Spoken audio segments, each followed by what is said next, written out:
تنهایی وسط متأهلی درد بی درمونه. نمیتونی تمومش کنی، نمیتونی ادامهش بدی.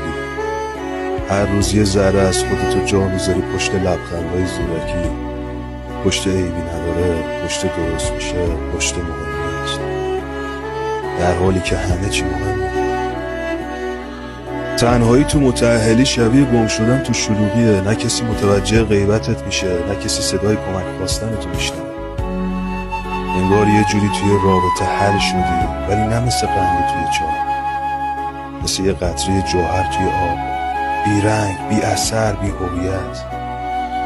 و بدتر از همه وقتیه که شروع میکنی به تظاهر کردن به این که همه چی خوبه، به این که ما هنوز خوشبختیم، در حالی که خودت با خودت ته ته شب حسابی میدونی تو فقط کنارشی ولی باهاش نیستی.